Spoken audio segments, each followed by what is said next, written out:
Okay, classes. Uh, Classes come with three things. They are a set of background questions to help you flesh out the character. Where did you get this power? What led you to this particular skill set? Yada, yada, yada. You get one or two permanent bonuses for starting the class. This is usually uh, plus 5 mind points, plus 5 hit points, plus 2 inventory points, and the ability to equip martial gear or the ability to perform rituals are permanent bonuses you can get for starting the classes.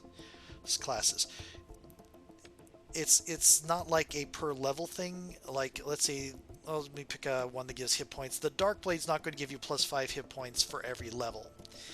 I'll get to that a little bit later. The Dark Blade is going to give you plus 5 hit points as soon as you take the first level. And it's also going to let you equip martial melee weapons and martial armor, but not shields. Each class also has a set of 5 skills. Some of those skills can be taken more than once. Every time you gain a level in a class, you pick one of the 5 skills.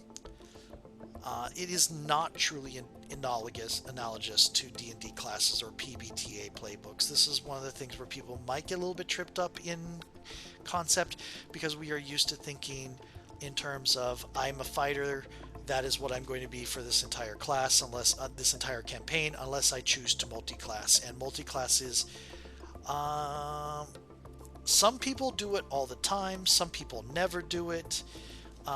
This is you have to you are required to multi-class in this game, and but it is also the fact that the classes in this game do not have the same heft of a playbook in Monster of the Week or a class in D&D. In general, you are creating your own unique character class. You are creating your own unique archetype by combining several different skill sets together. This is more similar to story path storyteller type things like vampire disciplines, mage spheres, merits, scion purviews, callings, where you're mixing and matching things. They do have a narrative heft, but they are not like a monolithic. They are not the monolithic sort of thing that D&D classes have, and they are not the narrow-focused narrative that I shouldn't call the Monster of the Week stuff narrow focus because it is actually can be quite broad. But if you take like to use an example from Monster of the Week, if you take a monstrous playbook, you're going to be telling a story of someone who is struggling to control themselves or deal with their own internal issues. If you take the mundane playbook, it means you are playing somebody who is a little in over their head, but they still want to help. There are specific narrative themes that come with each of those. And in D&D, you're going to if you pick a class, you're generally a monolithically that class. There are multi-class rules, but they are not as flexible or fluid as this case. They are not they are the 5e is generally handles multi-class better than a lot of earlier systems. I still really kind of like how 4e did it a little bit, but it is always as an option. It was not designed as a default. In this case, it is not just a default assumption, it is a requirement. You are not just a Dark Blade. You have Dark Blade skills, it's a skill set, and you also have intrepid skills or vampire or necromancer skills or fury skills or spiritist skills or whatever you want, whichever of the 16 classes between the 15 in the core book and the one bonus that you wanted to take. Okay, part 2. You master a class at level 10. So once you've taken your 10th level in a class, you cannot level it up anymore.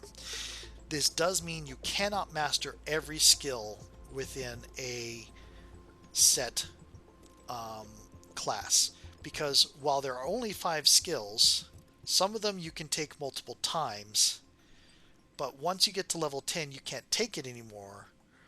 So you could have a little bit of all 5 of the skills, Or you could have maxed out 2 of them and not had touched any of the other 3. Um, you cannot have, at any given time, you cannot have more than 3 unmastered classes. You start the game with at least 2 classes. You cannot start the game with 1 class. You have to start with at least 2 classes. This does make choices important because let's say you start your game, you start your character and you choose 3 classes, Rogue, Wayfarer, Tinkerer. It means you cannot take a 4th class until you master one of those. Whereas if you took 2 classes, say Rogue and Wayfarer, you have some flexibility. You could choose to take on Lore Master, or you could choose to take on Tinkerer. As soon as you take on that 3rd class, you would have to master one of the ones you have existing. But until then, you have a choice to fill out what you do. This also makes choices important because you're not going to get every skill in a class. You might be able to get close because some of the classes have like 12 or 13 potential spins, whereas other classes have 17 or have around 17 potential spins. So some of the classes you can get close to getting everything, and some of the classes you can't. You're not going to get everything. You're not going to get anywhere close.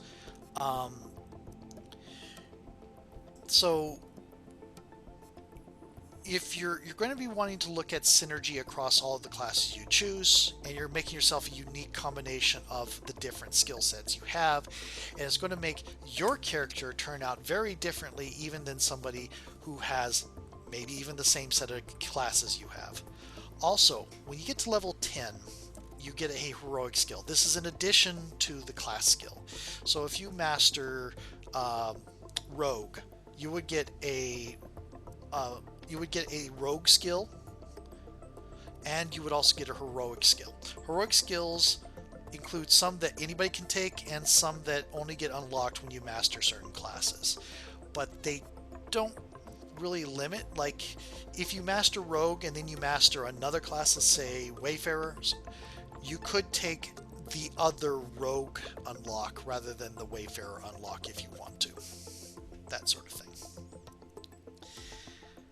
So you don't have to take one related to the class you mastered.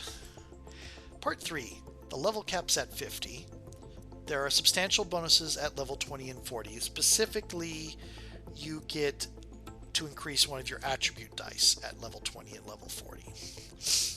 Each level gives you +1 hit point and +1 magic point. Also, some skills get better at level 20 and level 40. So leveling up is not going to give you much hit points unless you also take a skill that increases your hit points, which Guardian has a skill to increase hit points and Lore Master has a skill to increase mind points. And a lot of the different classes, when you first start them, will give you a bonus of +5. And some of the heroic skills can give you +10. Something I have not gone into is inventory points. Inventory points start at 6, and some classes give you +2. And heroic skills can give you +4. But other than that, they don't go up. And I'll get to inventory points a little bit later. Leveling is presumed to happen every other session. So you're presuming to gain a new level every other session. So in 2 sessions, you're supposed to be getting levels. They don't promise that because it is an experience point system. So you might do it slower or faster. And it is at 10 XP you gain a level, basically. So, and it is not a progressive thing. It's not like 10, 20, 30, 40 points that you need. It's always 10. As soon as you get to 10, you spend that and level up. You go to 10 again, spend it, level up. Your starting level is 5. And it's better to look at this not so much as level in the classic sense, but as this is how it is that a little bit, because you do get substantial bonuses at level 20 and level 40, and you do get some HP and MP a little bit. But it's almost better to look at this as how many skills do I have, because that's kind of more what it is. If you don't modify this, then you're going to assume a length of roughly a max campaign length of about 94-hour sessions because they are assuming you're spending 4-hour sessions. So this might be a little bit longer, a little bit shorter if your sessions are faster or are longer or shorter.